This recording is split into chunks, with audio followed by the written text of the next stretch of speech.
Dans le cadre du week-end Femmes à l'honneur, RTV diffusera les 9 et 10 avril un film documentaire intitulé « Quand la Révolution s'est faite femme », co-réalisé par Véronica Petit et le réalisateur originaire de Romba, Renaud Chac.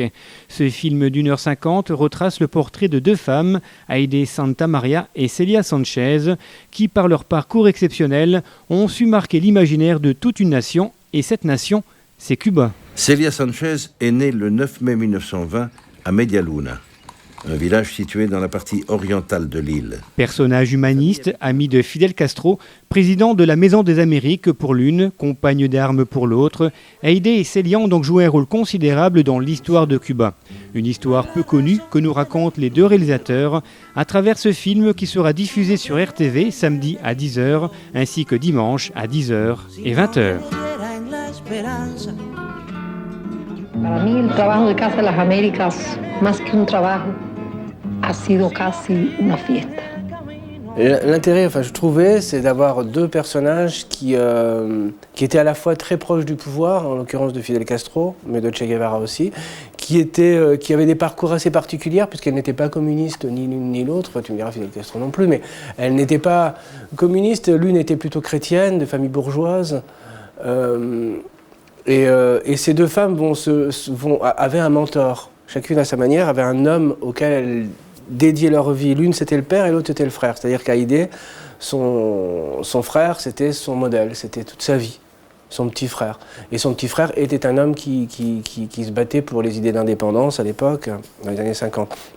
Et Celia, elle, son père était cette espèce de grand modèle. C'était un docteur humaniste qui soignait les pauvres gratuitement, etc., et qui était indépendantiste.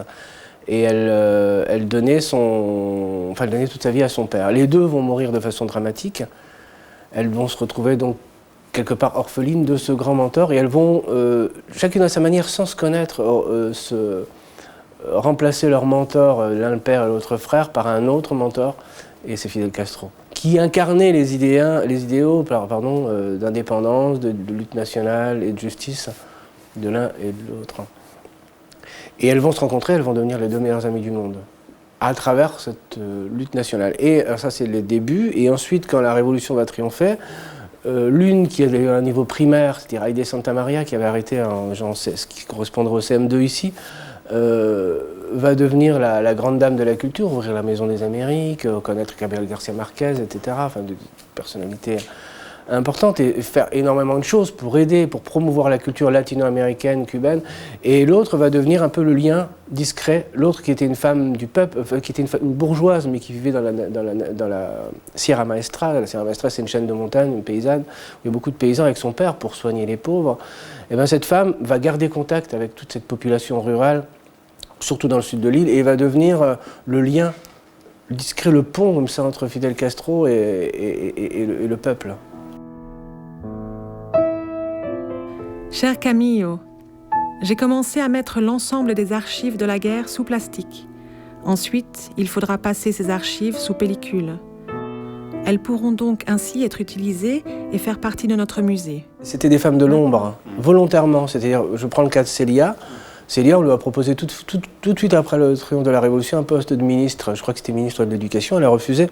Elle a voulu rester dans l'ombre. Et pour avoir des images, il y en a peu, des images filmées, relativement peu, c'est que c'est quelqu'un qui ne donnait pas d'interview. Enfin bref, c'était des gens de l'ombre, surtout Celia.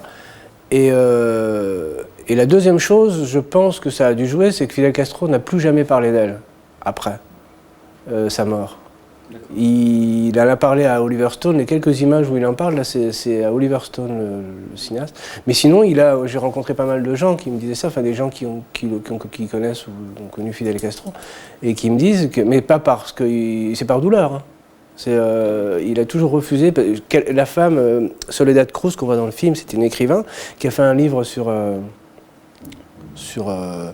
Celia, me disait qu'elle l'avait rencontrée et qu'il lui avait dit qu'il ne pouvait pas en parler.